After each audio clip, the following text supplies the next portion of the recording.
আসসালামু আলাইকুম এভরিওয়ান। না বলা কথা গল্পে 7 নম্বর পার্ট। তো চলো বেশি কথা না কইয়া গল্প শুরু করা যাক। আমি সাইদকে বললাম, খুব পেকে গিয়েছিস তাই না? এমন মারবো এই কথা যেন আর না শুনি, কেমন? সাইদ বললাম আমি বললাম, আচ্ছা দেখ তোর আবির ভাইয়া কোথায়। তারপর তাকে খুঁজতে লাগলাম। একটু পর দেখি আবির মেয়েটাকে লুকিয়ে লুকিয়ে দেখতেছে। আমি তার কাছে গিয়ে বললাম, কিরে মজনু, এখানে কি করিস? আবির বলল, দেখিস না তোর ভাবিকে দেখি। আমি বললাম, শালা তখন কত কইলি বাঘের মতো করে তোর ভাবিকে পটাতে যাচ্ছি, আর এখন দেখি বিড়ালের মতো চুরি করে দেখতেছিস, লজ্জা করে না শালা? আবির বলল, কি করব বল, তার সামনে যেতে ভয় লাগছে, যদি উল্টো পাল্টা কিছু করে তাহলে? আমি বললাম, শালা এইরকম ভয় পেলে আর মেয়ে পটানো লাগবে না, সারা জীবন সিঙ্গেল থাক, আর অন্য কেউ এসে তাকে নিয়ে যাক। আবির বলল, না রে মামা, আমার এটারে অনেক ভালো লাগছে, যে করে হোক কথা বলিয়ে দে মামা। আমি বললাম, তাহলে আমার সাথে চল। আমি মেয়েটার কাছে গিয়ে বললাম, আসসালামু আলাইকুম ভাবি, টুকু আপু কেমন আছেন? মেয়েটি বলল, ওয়ালাইকুম আসসালাম, ভালো, আপনি কেমন আছেন? আমি বললাম, জি আলহামদুলিল্লাহ ভালো। আচ্ছা আপনার সাথে কিছু কথা বলতে পারি আপু, কোনো সমস্যা হবে না তো? মেয়েটি বলল, আরে কি যে বলেন, সমস্যা কেন হবে, বলতে পারেন, সমস্যা নেই। আমি মেয়েটির সাথে কথা বলতেছি আর দূর থেকে তানা এটা দেখতেছে আর বলতেছে, শালা লুচ্চা আমাকে ধোকা দিয়ে আবার আমাকে ভুলে গেল, এখন অন্য মেয়ের সাথে প্রেম করে, আর আমি এইদিকে তাকে এখনো বলতে পারিনি। যখনই আমাদের দিকে আসবে তখনই তাকে কানিজের আম্মু ডেকে নিয়ে গেল। এই দিকে আমি মেয়েটিকে বললাম, কথা পরে হবে, আগে আপনার নামটা তো জানা হলো না, আপনার নামটা কি বলেন? মেয়েটি বলল, আমার নাম মিলি, আপনার নাম? আমি বললাম, বাহ খুব সুন্দর নাম তো আপনার, আমার নাম অনিক। মিলি বলল, আপনার নামটা অনেক সুন্দর। মেয়েটি বলল, আচ্ছা কি বলবেন বলেন। আমি বললাম, আসলে আমি বলবো না, আমার বন্ধু বলবে। মিলি বলল, তা আপনার বন্ধু কোথায়? আমি বললাম, সে আছে, আপনি যদি অনুমতি দেন তাহলে তাকে পাঠিয়ে দিব। মিলি বলল, দেন। আমি আবিরের কাছে গিয়ে বললাম, যা তোর সাথে কথা বলবে, দেখ তোর জন্য মেয়েটার সাথে কথা বলতে হলো, যদি বলতে না পারিস তবে হারামি। আবির বলল, না রে ভাই, আমি হারাতে চাই না, যেভাবেই হোক বলে দিব। এই বলে আবির চলে গেল। এইদিকে আমি আর সাইদ ঘুরতে লাগলাম। ওইদিকে কানিজের মা তানাকে নিয়ে কানিজের কাছে রেখে চলে আসলো। তখন তানা বলল, আজ যদি তোর মা আমাকে না ডাকতো তাহলে তার খবর করে ছাড়তাম। কানিজ বলল, কার খবর করে ছাড়তি? তানা বলল, আরে ওই লুচ্চাটা বিয়ে বাড়িতে এসে লুচ্চামি শুরু করে দিছে। কানিজ বলল, কি করছে? তানা বলল, শালা লুচ্চা আমার সামনে অন্য মেয়ের সাথে হেসে হেসে কথা বলছে। কানিজ বলল, তুই তাকে ভালোবাসিস না, তাইলে এরকম করছিস কেন? তানা বলল, তাই তো, আমি এইরকম কেন করছি, আর করব না। তারপর তাদের মাঝে আরো কথা হলো। এইদিকে কিছুক্ষণ ঘোরাঘুরি করার পর দেখি আবির গালে হাত দিয়ে আমার সামনে আসলো। আমি বললাম, কিরে গালে হাত কেন, হাত ছড়া। এই বলে হাত টান দিয়ে গাল থেকে নামিয়ে নিলাম। তখন দেখি থাপ্পড়ের দাগ। তখন দেখি আমার সামনে মিলি আসলো, আর তাকে দেখে আমার রাগ উঠে গেল। আর তাকে বললাম, আপনি আমার বন্ধুকে মারলেন কেন, কোন অধিকারে? মিলি বলল, কারণ মেরেছি, সে আমাকে প্রপোজ করেছে। আর তাকে বলতে না দিয়ে আমি বললাম, তা আপনি প্রপোজ গ্রহণ করবেন না, তা মুখে বলে দিলেই হতো, থাপ্পড় কেন দিলেন? মিলি বলল, এই আপনি বেশি বুঝেন, আগে আমার কথা শুনেন, তাকে মেরেছি, সে আমার বিয়ে। আমি বললাম, মানে তাহলে মারলেন কেন? মিলি বলল, মারছি, সে এতদিন ধরে আমাকে পছন্দ করে, তাও বলতে পারিনি, আর আজ বলছে, তাও নিজে থেকে না, অন্যকে দিয়ে বলাইছে। আমি বললাম, কি? আমি তো জানতাম আজকে আপনাকে পছন্দ করছে, আর আপনি কানিজের কি লাগেন? ওয়ানেক্স হচ্ছে সবচেয়ে বিশ্বস্ত বুকমেকার, যা পিএইচডি এবং সিরিয়া অ্যাপের অফিসিয়াল পার্টনার। 22 মার্চ থেকে ইন্ডিয়ান প্রিমিয়ার লিগ শুরু হতে চলেছে, এবং এটি সবচেয়ে বড় সুযোগ আপনার প্রিয় দলকে সমর্থন করার। এই অ্যাপসে আপনি cricket, football, tennis live match দেখতে এবং তাদের স্কোর ভবিষ্যৎবাণী করে সহজেই অর্থ উপার্জন করতে পারবেন। সেই সাথে বিএমডাব্লিউ গাড়ি, আইফোন, ল্যাপটপ এবং আরও অনেক নগদ পুরস্কার জেতারও সুযোগ রয়েছে। এই অ্যাপটিতে আপনি crash crystal, under and over 21 ইত্যাদি গেম খেলে সহজেই আয় করতে পারবেন। আপনি বিকাশ, নগদ, রকেট ব্যাংক, ক্রিপ্টো, পেপল এবং অন্যান্য সহজ পদ্ধতির মাধ্যমে সহজেই আপনার জেতা টাকা তুলতে পারবেন। এখানে আপনি 24 ঘন্টায় 7 দিন গ্রাহক সহায়তা পাবেন। তাই এখনই পিন কমেন্টের লিঙ্ক ব্যবহার করে রেজিস্ট্রেশন করুন, অথবা গুগলে ওয়ানেক্স সার্চ লিখে রেজিস্ট্রেশন করুন। আর হ্যাঁ, রেজিস্ট্রেশনের সময় আমার প্রোমো কোড VODO7 ব্যবহার করে প্রথমবার ডিপোজিটে 20,000 টাকা পর্যন্ত পান। মিলি বলল, আমি মামাতো বোন লাগি না, সে আমাকে কলেজ থেকে পছন্দ করে, আর আমরা একই কলেজে পড়তাম। আর আপনি আবির তো রুহির সাথে ছাড়া আর কারোর সাথে কথা তো বলা দূরে থাক, তাকানো না।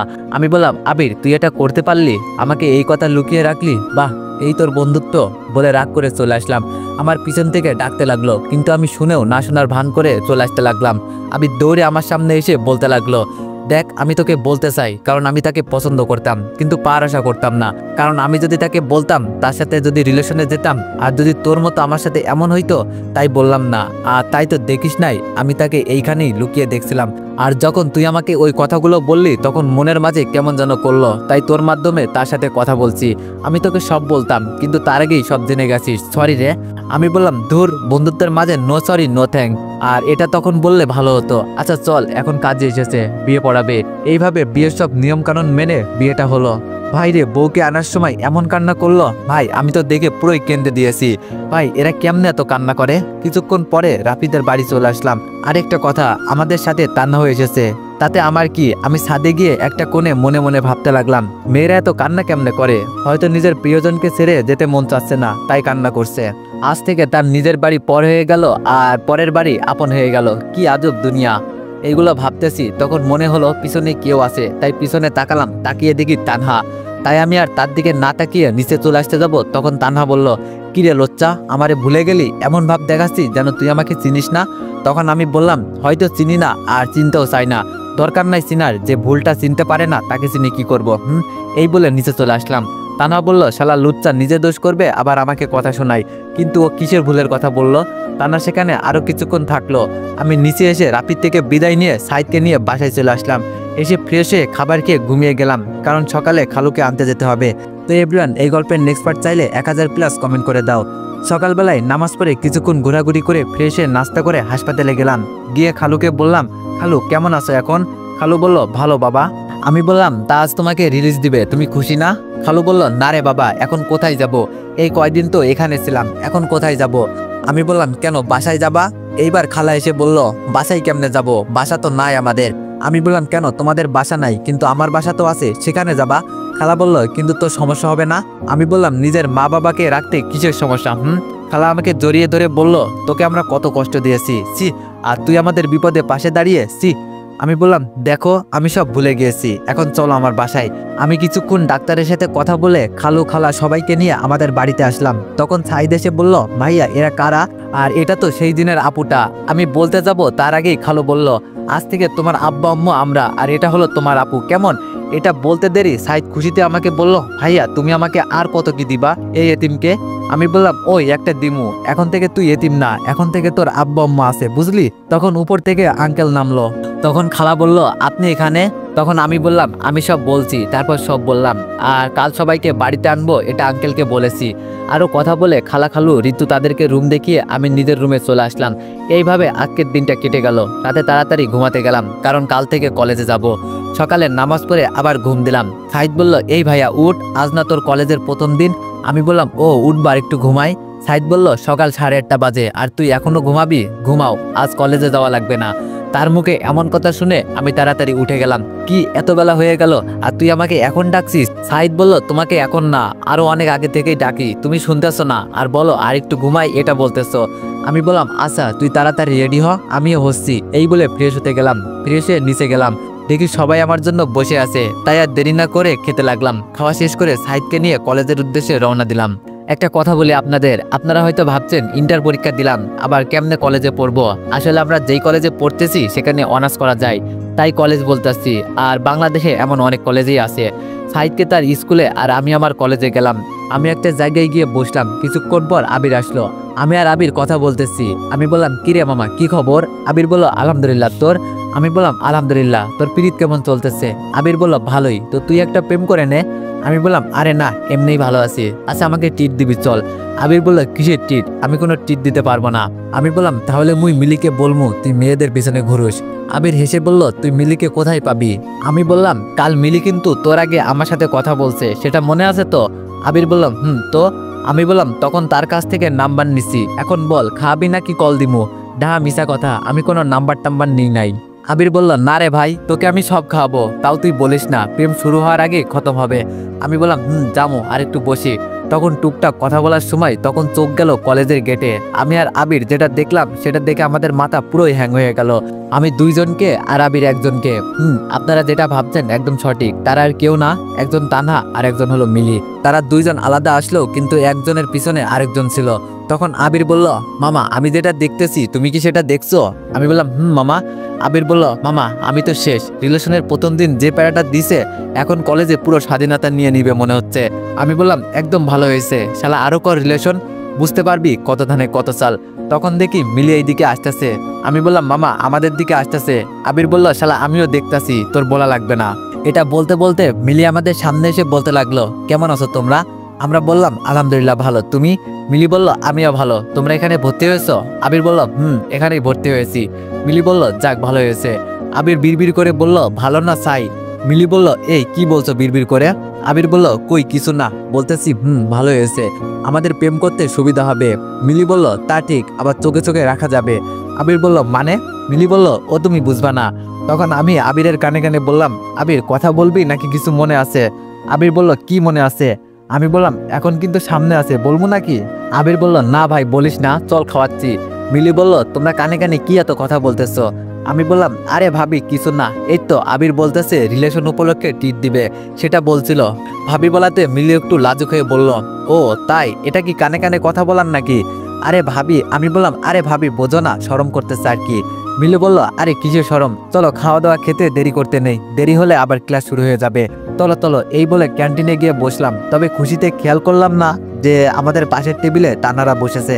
আমি খাবার অর্ডার দিয়ে যখন বসলাম তখন আমাকে খোঁচা মেরে তানা তাদের বান্ধবীদের বলতেছে, কিরে আকি, কলেজের ক্যান্টিনে লুচ্চা ছোট লোকদের কি আসতে দেয়? আকি বলল, কেন আসতে দেয় বুঝতে পারলাম না। তানা বলল, তা আবার মেয়ে নিয়ে যেখানে সেখানে নষ্টামি করে, এদের লজ্জাও করে না? আকি বলল, হয়তো লজ্জা করে না। এগুলো শুনে আমি বুঝতে পারলাম কে বলতেছে, তাই এদিক ওদিকে তাকাতেই দেখি তানা আমাদের পাশের টেবিলে বসে এই কথা বলতেছে। তাদের কথায় আমি কোনো জবাব দিচ্ছি না। হঠাৎ মিলি বলল, আরে তানা আপু যে, তুমি এখানে পড়ো নাকি? তানা বলল, তুমিও এখানে নাকি? মিলি বলল, আসুন পরিচয় করিয়ে দিই। তানা মনে মনে বলল, কি পরিচয় করিয়ে দিবি তুই? আমি তো সব জানি। মিলি বলল, এটা হলো আবির, আমার বিএফ। তানা বলল, যদি এটা তোমার বিএফ হয় তাহলে এটা কে? মিলি বলল, এটা হলো অনিক, আবিরের ফ্রেন্ড। তানা বলল, ও। মিলি বলল, তাহলে আসেন আমাদের সাথে নাস্তা করেন। তানা বলল, না আমি নাস্তা করেছি, তাছাড়া আমি যাত্রার সাথে বসে খাই না। এই বলে চলে গেল। এই কথা কাকে উদ্দেশ্য করে বলেছে সেটা আমি ভালো করেই জানি। তখন আবির বলল, তুমি মেয়েটাকে কিভাবে চিনো? মিলি বলল, আমাকে কানি যাবো পরিচয় করিয়ে দিছে তার বান্ধবী হিসাবে। আবির বলল, ও, তা ওর সাথে আর মিশবে না, দেখো কেমন কথা বলে গেল। মিলি বলল, সে তো এরকম না, তবে আজ কি হলো বুঝতে পারলাম না। এইসব বলতে বলতে খাবার আসলো, তাই আর কথা না বাড়িয়ে খেতে লাগলাম। খেয়ে বিল দিয়ে ক্লাসে আসলাম আর ক্লাস করতে লাগলাম। ওইদিকে তানা ক্লাসে গিয়ে আমাকে খুঁজতে লাগলো। তখন আকি বলল, কিরে কি খুঁজতেছিস? তানা বলল, না কিছু না। আকি বলল, বল আমাকে কি খুঁজতেছিস? তানা বলল, আরে ওই ছেলেটাকে। মিলি যাকে পরিচয় করিয়ে দিল। আকি বলল, কোন ছেলে? সেখানে তো দুইটা ছিল, তাছাড়া তারা তো আমাদের জুনিয়র। তানা বলল, কি জুনিয়র, কি করে সম্ভব? হয়তো মেয়েদের পিছনে ঘুরে আর লুচ্চামি করতে করতে ফেল মারছে। আকি বলল, তুই কি বলতেছিস, কিছুই বুঝতে পারছি না। তখন ক্যান্টিনেও বললি, তুই যেমন যেমন বলবি আমিও যেন তাল মিলাই। এইসব কি, আমি তো কিছুই বুঝছি না।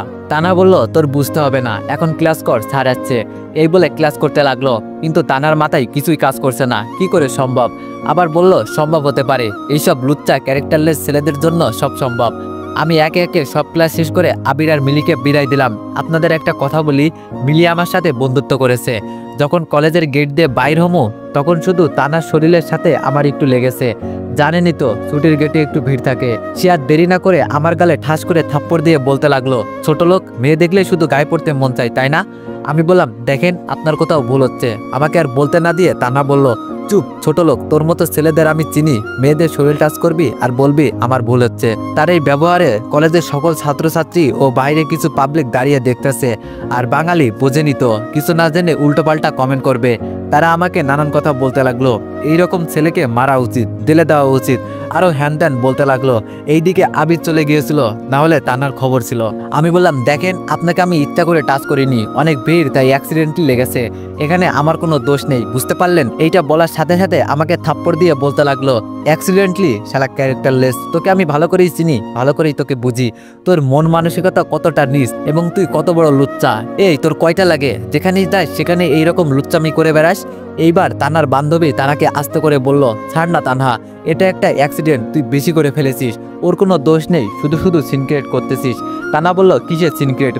তুই একে চিনিস? এক নম্বরে লুচ্চা, মেয়েবাজি করে 1 বছর ফেল করেছে। ভাবতেই লজ্জা লাগে নিজের প্রতি, আমি নাকি একে ভালোবাসতাম। এটা শুনে এইবার আমার রাগ উঠে গেল, তাই তানাকে 3টা থাপ্পড় মারলাম। দেখলাম তার গাল দিয়ে একটু কেটে গেছে। আমি বললাম, এই মেয়ে, তোকে কিছু বলছি না বলে এত অপবাদ দিবি? একটা ছেলের কতটা ধৈর্য থাকলে তোর এমন জঘন্য অপমান সহ্য করে? যেখানে সেখানে অপমান, ব্যাস, আর না, অনেক সহ্য করছি, আর না। তুই বলছিলে না আমাকে তুই ভালো করে চিনিস, তুই যদি আমাকে ভালো করে চিনতি তাহলে আমাকে অপমান করতি না। তুই যদি আমাকে ভালো করে বুঝতে পারতি তাহলে তোর পিছনে কুকুরের মতো পড়েছিলাম, তোকে একবার বোঝাতে চেয়েছিলাম যে এটা আমি ছিলাম না, এটা ফেক, এটা আমি না, আমি তোকে ঠকাইনি, কিন্তু তুই বুঝলি না, আমাকে দূর দূর করে তাড়িয়ে দিলি। কত কান্না করেছিলাম, তোর পায়ে পর্যন্ত পড়েছি, কিন্তু তুই বুঝলি না আমায়, আর অপমান করলি তাও ঠিক আছে, কিন্তু তুই আমার মরা বাবা মাকেও ছাড়লি না। এইগুলো বলছিলাম আর কান্না করছিলাম। আরে আমি তো বলি তুই আমাকে কখনো ভালোই বাসিসনি, যদি বাসতিস কেউ একজন এসে যদি ফেক ভিডিও দেখায় তাহলে তাকে বিশ্বাস করতি না। একজন ভালো বুঝার মানুষ বুঝতে পারে কোনটা আসল কোনটা নকল। তানা বলল, দেখ আমাকে এত আবার কিছু বলতে না দিয়ে আমি বললাম, চুপ, একদম চুপ, আমি কিছু শুনতে চাই না, আজ আমি বলবো আর তুই শুনবি। তোর অনেক কথা অনেক অপমান সহ্য করেছি। তুই বলছিলি না মেয়ের পিছনে ঘুরে একবার ফেল করে 1 বছর পিছিয়ে গেলাম। আমি মেয়ের পিছনে ঘুরে 1 বছর পিছিয়ে গেছি, আর সেই মেয়ে কেউ না তুই। তোর পিছনে ঘুরে আমার 1 বছর বরবাদ। কেন জানিস? আরে আমি কাকে কি বলছি সে তো আবার কিছু বুঝবে না, তার আবার প্রমাণ লাগবে। থাক, তোকে আর কিছু বলবো না, তুই কিছু বুঝতে পারবি না, তুই বোঝার মানুষ না। মাথা নিচু করে আমার কথা শুনতেছিল তানহা। এইবার আপনাদের বলি, ছাত্রছাত্রী ও পাবলিকদের উদ্দেশ্য করে বললাম, কোনো কিছু না বুঝে আজে বাজে কমেন্ট করবেন না। আপনারা যথেষ্ট শিক্ষিত, খালি পাবলিক প্লেসে একটা ছেলেকে একটা মেয়ে থাপ্পড় দিলেই ছেলেটার দোষ থাকবে এমন চিন্তা ভাবনা পাল্টান। আপনাদের জন্য দেশের এই অবস্থা, যেখানে প্রতিবাদ করার কথা সেখানে করেন না। আরে সবাই সুবিধাবাদী, আর যদি 3-4 জন ছেলে পাবলিক প্লেসে একটা মেয়েকে ইপটিজিং করতো তাহলে আপনারা প্রতিবাদ করতেন না, ভাবতেন তারা অনেক বড় ঘরের ছেলে, যা মন চায় তাই করুক, শুধু শুধু ঝামেলায় পড়তে যাব কেন। আমি কই, কোথায় থাকে তখন আপনাদের প্রতিবাদ? এইসব ঠিক জায়গায় করেন, ভুল জায়গায় না। দেখলাম আমার কথাই সবাই মাথা নিচু করে ফেললো। এইসব বলে আমি সেইখান থেকে বাসায় চলে আসলাম। বাসায় যাওয়ার পর আরেক কথা শুনে কিছুটা মুচকি হাসি দিলাম, কারণ একজনকে ফোন দিয়ে বললাম, তুইন শোনো, এই মালটাকে ধরে এনে বেঁধে রাখবা তাড়াতাড়ি। তুইন বলল, ভাই হয়ে যাবে। আরেকটা কথা ভাই, ওই আপনি যার খোঁজ রাখতে বলেছিলেন সে এসেছে। আমি বললাম, আর সে কি করে না করে সব খবর রাখবা, আর এখন রাখো। এই বলে ফোনটা কেটে দিলাম। এখন মুচকে এসে বললাম, এখন আমার খেলা দেখবি তোরা, এখন সময় ব্যাটিং করার আমার। এইদিকে তানহাকে আঁকি বলল, কিরে ছেলেটা কি বলে গেল, আমার তো কিছুই মাথায় ঢোকে না, এমন ভাবে বলে গেল সে তোকে যেন আগে থেকেই চিনে। তানহা এখন চুপ করে মাথা নিচু করে দাঁড়িয়ে আছে। আঁকি বলল, এইখানে দাঁড়িয়ে না থেকে চল ওই রেস্টুরেন্টে গিয়ে বসে কথা বলি। তানহা এখনো দাঁড়িয়ে আছে। এটা দেখে আঁকি তানার হাত ধরে টেনে রেস্টুরেন্টে নিয়ে গিয়ে বসালো। আঁকি বলল, তুই যদি আমাকে বান্ধবী মনে করিস তাহলে চুপ না থেকে সব খুলে বল। এইবার তানহা আঁকির দিকে করুণ চোখে তাকিয়ে বলল, তাহলে শোন। এই বলে সব খুলে বলল।